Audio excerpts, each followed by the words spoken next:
pelo Espírito Santo, o mesmo Espírito capacita cada um de nós a entendermos as Sagradas Escrituras. E olha, quando olhamos para a Bíblia, de Gênesis a Apocalipse, nós percebemos Deus clamando para seu povo, não importa o tempo em que ele esteve, a serem fiéis. E o tema de hoje, o tema da pregação dessa manhã, consiste em fidelidade. O que Deus ele requer de mim e de você daqui para frente? Sabe por quê? Deus ele exige algo de nós que é a fidelidade, santificação sem a qual ninguém verá o Senhor, já dizia o profeta. E isso precisa ser aprendido. A partir do momento que vocês aprendem a serem fiéis, vocês precisam exercer a fidelidade. E nós aqui, líderes da igreja, o nosso papel é levar a vocês a uma compreensão mais profunda da Bíblia. Aliás, o nosso papel é motivá-los vocês a terem uma compreensão mais profunda da Bíblia, mas vocês precisam andar com as suas próprias pernas. E eu vou orar aqui. Depois dessa introdução, eu vou orar para cada um de vocês, para que a mente sua sejam abertas pelo Espírito Santo, para que vocês sejam convencidos que precisam serem fiéis. A fidelidade não é uma opção. Se vocês decidiram estar sentados nesses bancos, se vocês decidiram estar vendo esta live, não importa a plataforma, não importa o dia nem a hora, é porque vocês têm certo interesse na vida espiritual. Só que a partir do momento que vocês têm um interesse na vida espiritual, vocês precisam tomar uma atitude. Fechem seus olhos agora.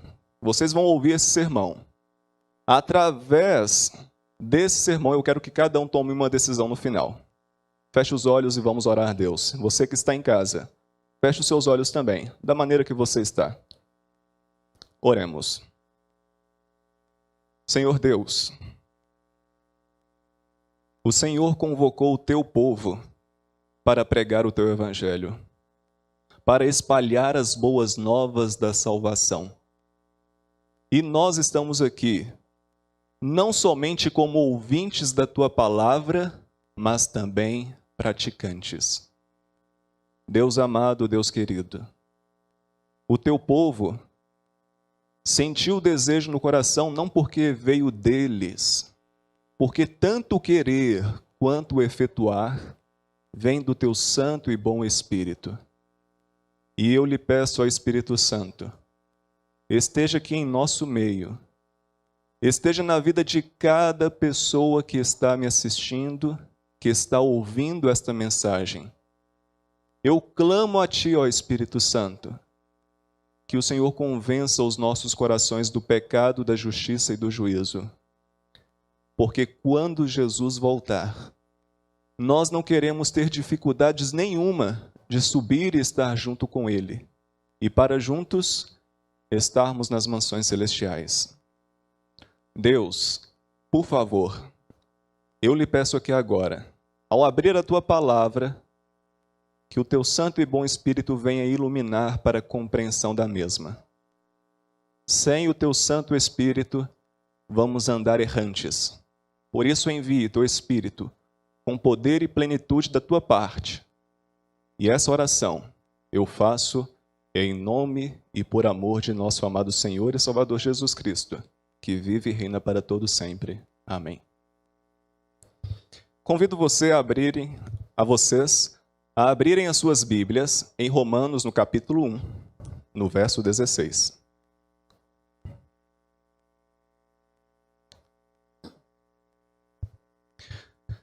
Diz assim a palavra de Deus, escrita pelo apóstolo Paulo.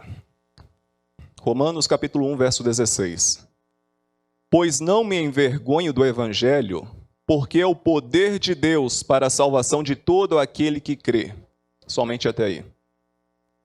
Segundo a Bíblia, o apóstolo Paulo, ele orienta aos seus seguidores a não serem envergonhados por estarem pregando o evangelho. Só que tem um detalhe muito importante, meus irmãos. Nós nos gabamos às vezes por não nos envergonharmos do evangelho de Cristo. Mas será que talvez esse evangelho não está se envergonhando de nós? Sabe por quê? Deus ele exige, como eu disse, de mim e de você, uma postura cristã. Essa postura ela consiste em fidelidade. Só que o que está acontecendo de um tempo para cá? Quanto mais nos aproximamos do tempo do fim, mais difícil é mantermos conectados com Deus. Você pode perceber isso através da sua própria vida. Se você tem dificuldade de manter um vínculo com as coisas espirituais, saiba que isso é natural, porque nós somos seres carnais. Veja bem, a Bíblia declara assim, que a nossa natureza, após o pecado, se tornou uma natureza carnal. Somos propensos ao pecado. O ser humano em si, ele tem uma facilidade incrível de cometer erros, sim ou não? Sim, o ser humano ele tem uma capacidade de cometer erros. Tanto é que o apóstolo Paulo ele vai dizer assim, que Deus é Ele quem efetua em nós tanto o querer quanto o efetuar. Então, perceba uma coisa importante. O tempo do fim está chegando. Aliás, o tempo do fim chegou. Nós estamos vivendo no fim do tempo do fim. Porém, nós não podemos estar dormindo espiritualmente. Nós não podemos viver uma letargia espiritual. Porque nós não sabemos. Tudo bem, nós não sabemos o dia e a hora que Jesus vai voltar. Só que nós também não sabemos o dia em que nós vamos deixar essa vida. O dia que vamos passar da vida para a morte. A oportunidade de salvação que Deus ele dá para mim, para você, a Bíblia diz que se chama o quê? Hoje. Porque amanhã pode ser o quê? Tarde demais. Então aquelas verdades que estamos colocando debaixo do tapete, aquelas verdades que estamos enterrando ela como se não fosse nada, essas verdades precisam ser redescobertas por meio do nosso testemunho.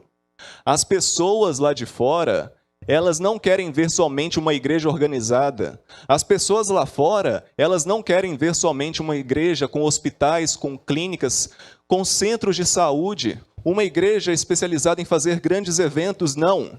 O mundo lá fora, ele quer ver Cristo em mim e em você. Porque se as pessoas lá fora não verem Cristo em mim e em você, sabe o que vai acontecer? Jesus vai tardar a sua promessa da sua vinda. Porque o que acontece? Nós, no momento em que Cristo voltar, estaremos unidos. Unidos em oração, unidos na fidelidade, unidos na consagração. E o que nós estamos percebendo hoje? Um povo que está cada vez mais se desvinculando um do outro e se desvinculando de Deus. Olha só, Deus ele tem trabalhado para o seu povo.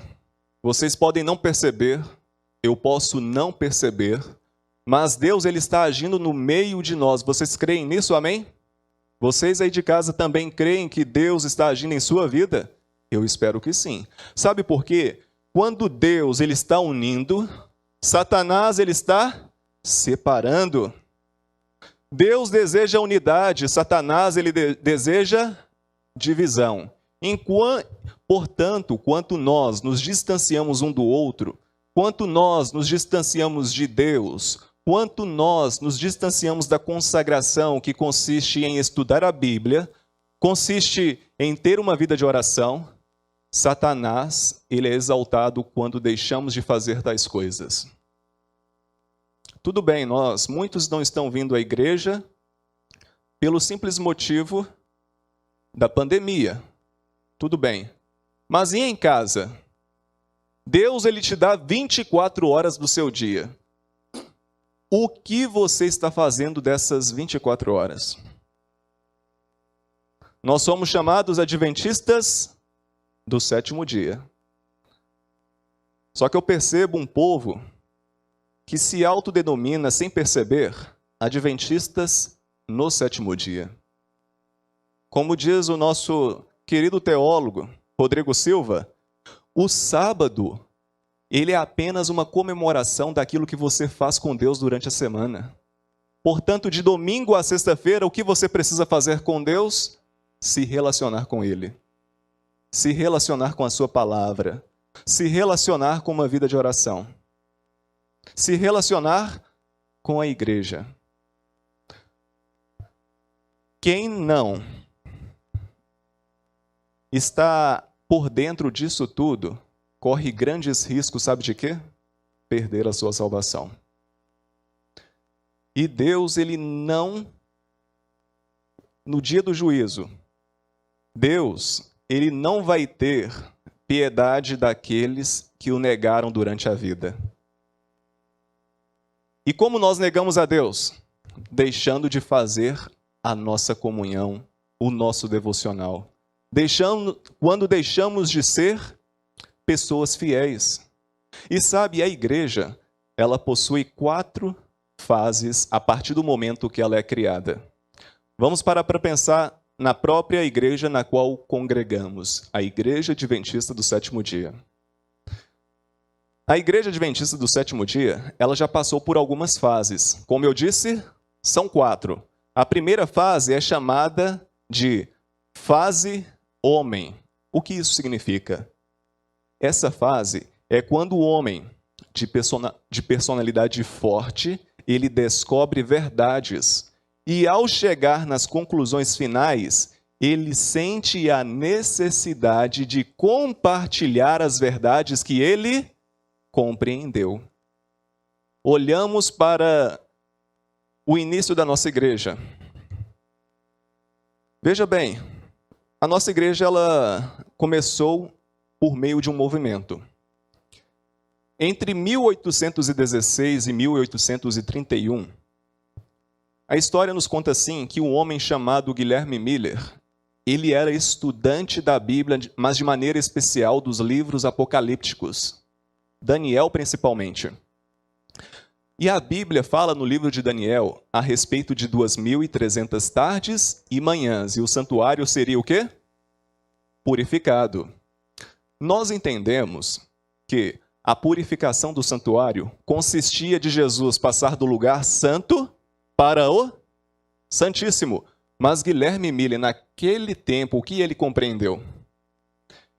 Que que no fim das 2.300 tardes e manhãs, que daria em aproximadamente em 1843, Jesus, ele retornaria a essa terra. O que não cabe aqui nessa mensagem é sobre o erro que ele cometeu. Ele acertou a data, mas errou o evento, como costumamos falar. Sim, mas o que eu quero chamar a atenção aqui é que, mediante essa primeira fase de um homem com uma personalidade forte, que descobriu grandes verdades, ele começou compartilhando essas verdades. E aí entramos na segunda fase que toda igreja passa mediante o seu início. A segunda fase ela é chamada de fase movimento. Guilherme Miller, ele tinha pregado a respeito da volta de Jesus, que ele acreditava que aconteceria no seu tempo. E ele conseguiu convencer um grupo de pessoas. Aliás, ele conseguiu convencer muitas pessoas. Dentre essas pessoas, estavam os pioneiros da Igreja Adventista do Sétimo Dia. Dentre eles estava Edson, Ellen Hammond, Joseph Bates, John Andrews, Tiago White, e entre outros. Esses homens, chamados pioneiros da Igreja Adventista do Sétimo Dia, eles fizeram parte, antes de inaugurar a Igreja Adventista do Sétimo Dia, eles fizeram parte do movimento millerita. Ok, essa segunda fase, ela mostra uma dedicação muito grande do povo de Deus em pregar as verdades. Sabe por quê? Naquela época, as pessoas foram convencidas de tal maneira que Jesus iria voltar, que elas doavam absolutamente tudo aos pés dos pioneiros para a pregação de que Jesus retornaria em breve. Depois disso, entramos na terceira fase, que é a chamada fase máquina. É uma fase em que a igreja ela passa, que é uma das melhores fases que podemos imaginar. Depois de Guilherme Miller ter se levantado, depois dele ter convencido muitas pessoas, entramos na terceira fase, que é onde a igreja ela começa a se estruturar. Vocês conhecem muito bem a estrutura da nossa igreja. É uma estrutura local ou global ou mundial? É uma igreja mundial. Temos temos igrejas em vários países. E essa nossa igreja, é interessante que ela tem, para se manter na fase máquina, ela tem escritórios, escolas, fábricas, seminários, clínicas, ela tem um centro administrativo. Então essa é uma fase em que o povo de Deus, ele é movido pela missão. Qual é a nossa missão, meus irmãos? Levar a mensagem ao mundo. Precisamos levar a mensagem que Jesus vai voltar. Depois dessa terceira fase, que é a fase máquina, entramos na quarta fase, que é chamada fase monumento. Aí entra Apocalipse capítulo 3, verso 17. Abram suas Bíblias. Apocalipse 3, verso 17. Diz assim a palavra de Deus. Uma advertência de Deus. Pois dizes, estou rico e abastado, e não preciso de coisa alguma, e nem sabes que tu és infeliz, sim, miserável, pobre, cego e nu. Veja bem, na quarta e última fase de toda a igreja, ela passa por alguns sintomas específicos. Essa igreja começa a se orgulhar daquilo que ela é. E eis aí um grande perigo que nós, adventistas do sétimo dia, corremos. Sabe por quê? Essa fase ela é marcada por comodismo por parte dos seus membros. Essa fase ela é marcada por satisfação com o presente. Ela perde o foco da missão. Também marca-se perde-se o interesse pelo evangelismo. Existem muitas atividades sociais sem o objetivo evangelístico. Há apego às tradições e costumes. Os pioneiros, e aqui acontece, os princípios deixados pelos pioneiros são violados. Eu pergunto para vocês, dentre essas quatro fases, primeira fase, fase homem, segunda, fase movimento, terceira, fase máquina e quarta, fase monumento. Qual fase que nossa igreja está hoje? Quem sabe me dizer? Quem acha 4? Quem acha 3? Quem acha 1? Quem não acha nada? Olha só, segundo o estudo que eu fiz, que é aquilo que a visão da igreja pensa, nós estamos na terceira fase, que é a fase máquina, onde há um grande crescimento da igreja, onde muitas pessoas são batizadas, onde a obra está crescendo. A nossa igreja, ela cresce. A nossa igreja, ela está presente em quase todos os países do mundo. Isso é bom, mas pode chegar uma época, e segundo aquilo que nós sabemos, essa época vai chegar, em que a igreja ela vai chegar na fase monumento. E é isso que eu quero adverti-los vocês nessa manhã, para que vocês não entrem no comodismo espiritual. Achar que está tudo bem, achar que aquilo que vocês são hoje já é satisfatório para a sua fé e já está agradando a Deus. Tudo bem, nós não agradamos a Deus pelas nossas obras, mas as obras, elas são apenas o resultado da graça de Deus agindo em nosso coração. Portanto, o que eu desejo para cada um de vocês aqui que me ouvem é redescobrir as verdades. É ser fiel em todas as áreas da sua vida. Vocês precisam ser fiéis na comunhão diária. Vocês precisam ser fiéis na comunhão uns com os outros. Vocês precisam ser pessoas honestas, íntegras, santas. Vocês precisam ser fiéis nas suas finanças. Vocês precisam honrar a Deus com seus dízimos e as suas ofertas. A obra, ela precisa crescer mais e mais, porque segundo aquilo que Jesus falou lá em Mateus 24, qual é a última evidência que Jesus prestes vai voltar? O evangelho vai ser pregado. Só que para que o evangelho seja pregado, precisa-se de algo muito importante que movimenta qualquer coisa nesse mundo, que é isso aqui, ó. Certo ou errado?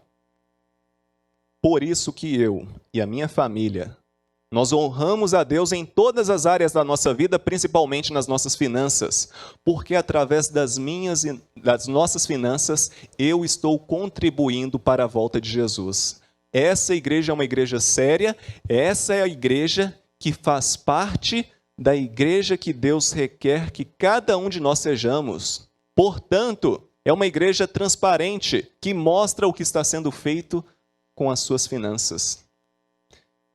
Por isso que eu deposito com toda confiança a parte que Deus exige de mim, que é os meus dízimos e as minhas ofertas. Então, meus irmãos, que isso que eu falei para vocês nessa manhã esteja gravado em seus corações. Não pense vocês que a sua vida deve parar por aí. Você precisa crescer. Cresça cada vez mais até chegar ao patamar de Cristo. A última mensagem que eu quero deixar para você está aqui. Não está na Bíblia, está nos escritos proféticos, que diz assim: no Desejado de Todas as Nações, página 633, diz assim: quando o caráter de Cristo se reproduzir perfeitamente em seu povo, então virá para reclamá-los como seus. Seja como Cristo. Sejam imitadores daquele que o salvou. Nós agora vamos ter uma música especial. Durante essa música, tome uma séria decisão de estar ao lado de Cristo e da verdade. Não sejam somente ouvintes, mas praticantes da palavra. Deus os abençoe.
Fecha os olhos, busca a fé e vê vejo a esperança de que do outro lado eu vou te encontrar. Eu vou o mar atravessar e eu vou chegar. Ainda que meu barco quebre, eu me lançarei no mar. Eu deixo para trás o que ficar. Só quero chegar. Não tem onda que vai me impedir. Eu vou chegar. Eu vou chegar. Tua terra é o meu lugar.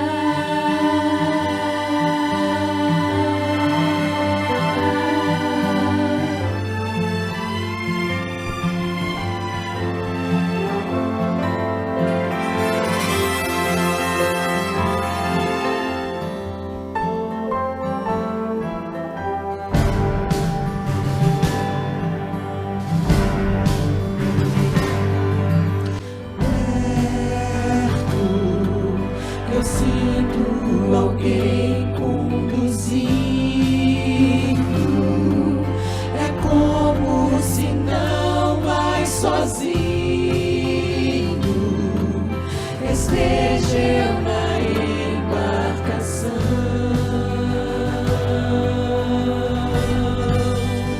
Eu chegar. Eu vejo que agora é possível. Tu és capitão e eu confio que logo chegamos no lar.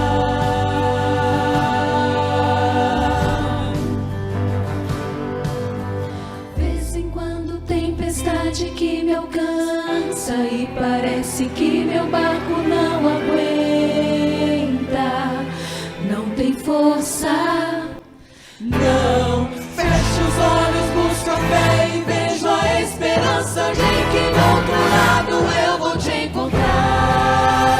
Eu vou o mar atravessar. Eu vou chegar. Ainda que meu barco quebre, eu me lançarei no chão. Eu deixo para trás o que ficar. Só quero chegar. Não tem onda que vai me impedir. Eu vou chegar. Eu vou chegar. Tua terra é o meu lugar.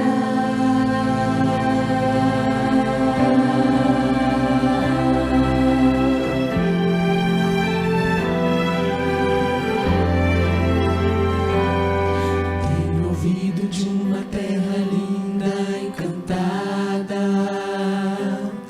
de um lugar onde a felicidade é total. Os meus olhos já divisam não tão distante. Meus ouvidos já escutam sons divinais. Eu vou chegar. Ainda que meu barco quebre, eu me lançarei no mar. Eu deixo para trás o que ficar. Só quero chegar. Não tem onda que vai me impedir.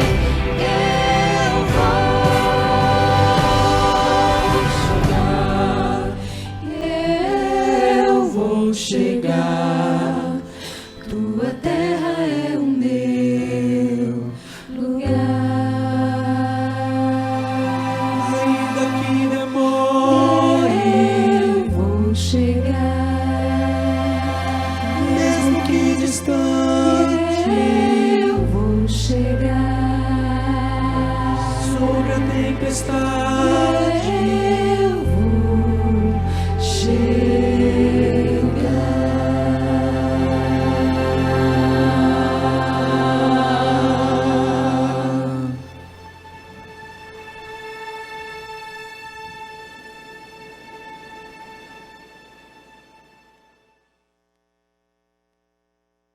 importa é chegar lá. Sabe, quando uma árvore ela não tem frutos, as pedras não são jogadas. Mas quando uma árvore começa a aparecer os seus frutos, nós percebemos que as pedras vão vir. Eu quero deixar um recado para cada um aqui que me ouve. O que importa é o resultado que você vai ter na presença de Cristo. Esses resultados vão incomodar alguns e vão incomodar, talvez, muitos. Mas o que importa é que quando Jesus voltar, você vai estar com Ele. Se você tem esse desejo, você vai erguer-se do seu banco, do seu sofá, e nós vamos fazer uma oração de entrega. Quer você entregar a sua vida? Então fique de pé e vamos fazer a nossa última oração desse culto. Oremos. Deus Santo, a Tua palavra foi ministrada. Eu fiz a minha parte como pregador da Tua palavra. Eu levei aquilo que o Senhor me posicionou para fazer. Mas agora, os corações que aqui se inclinaram para ouvir a Tua voz precisam ser convencidos de que pouco tempo resta para esse mundo. E também nós não sabemos o tempo que resta para cada um de nós. Por isso que eu lhe peço, Espírito Santo, venha agir no nosso meio, trabalhe em nossos corações, para que daqui saia uma igreja fiel. Daqui saia uma igreja remanescente, que não tem vergonha de se posicionar em um mundo de pecado. Eu lhe peço, ó Deus, que quando Jesus retornar nas nuvens do céu, todos aqui que ouviram Tua voz estejam preparados. Volta logo, Jesus. Volta logo, porque nós não aguentamos mais. Nós queremos partir deste mundo, mas queremos estar contigo. E é isso que importa. Nos fortaleça nessa caminhada. Eu rogo por estas bênçãos em nome e por amor do nosso amado Senhor e Salvador, Jesus Cristo, Senhor. Amém.